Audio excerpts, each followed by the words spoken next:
لکھ لو، میری بات سن لو۔ یہ حکمران سمجھتے ہیں کہ ہم نے غازی کو پھانسی لگا لیا، تم انتظار کرو عرش کا رب تمہارے ساتھ کرنے والا کیا ہے، تمہارے ساتھ اب سلوک کیا ہوگا۔ ہم تو مجبور لوگ ہیں، ہم تو کچھ نہیں کر سکے، لیکن جس کے رسول کی توہین کرنے والے کو قتل کرنے کے جرم کے اندر غازی کو شہید کیا گیا ہے، وہ رب بڑا غیرت مند ہے۔ اور تم انتظار کرو عرش کا رحمان تمہارے ساتھ اب کرتا کیا ہے۔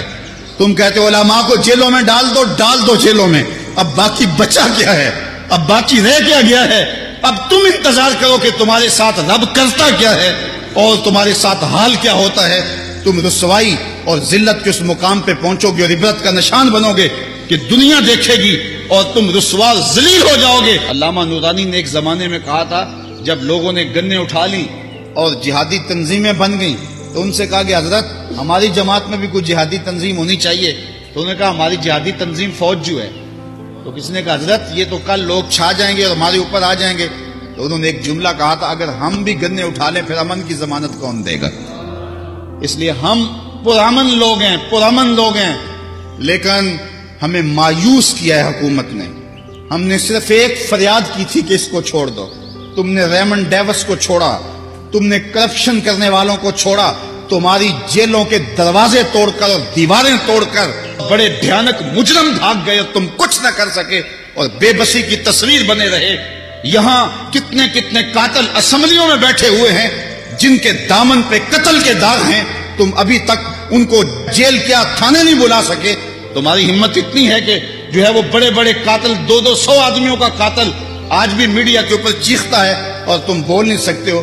ہم کہتے تم نے قاتلوں کو چھوڑا، قاتل تمہاری آنکھوں میں دھول جھونک کے چلے گئے، تمہاری جیلوں کی دیواریں توڑ کے چلے گئے اور تمہارے بچے قتل کر کے غیر ملکی قاتل چلے گئے۔ ہمارا ایک ہی غازی ہے، تم اس کی دیت لے لو، اسے چھوڑ دو۔ چونکہ اگر تم نے اس کو قتل کیا تو تم پاکستان کی تاریخ بدلو گے۔ پاکستان میں ایسا کبھی نہیں ہوا کہ آج کے رسول کو پھانسی دی جائے، اور پاکستان کی عظیمت کی تاریخ جو ہے سرخرو تاریخ ہے۔ پوری دنیا کے سامنے ہم سرخرو ہیں۔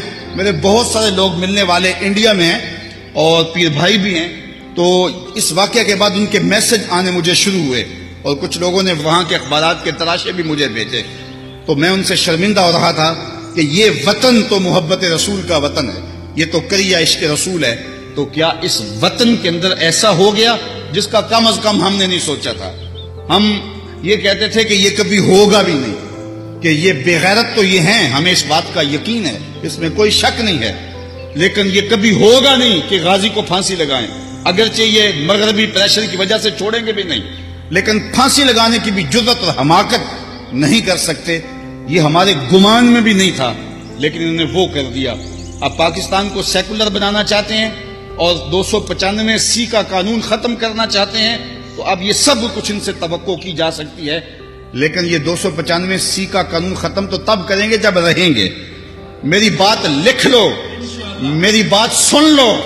یہ حکمران سمجھتے ہیں کہ ہم نے غازی کو پھانسی لگا لیا، تم انتظار کرو عرش کا رب تمہارے ساتھ کرنے والا کیا ہے، تمہارے ساتھ اب سلوک کیا ہوگا۔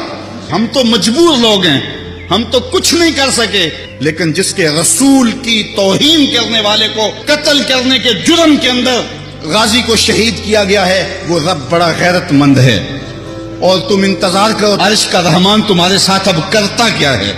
تم کہتے ہو علماء کو جیلوں میں ڈال دو جیلوں میں، اب باقی بچا کیا ہے، اب باقی رہ کیا گیا ہے۔ اب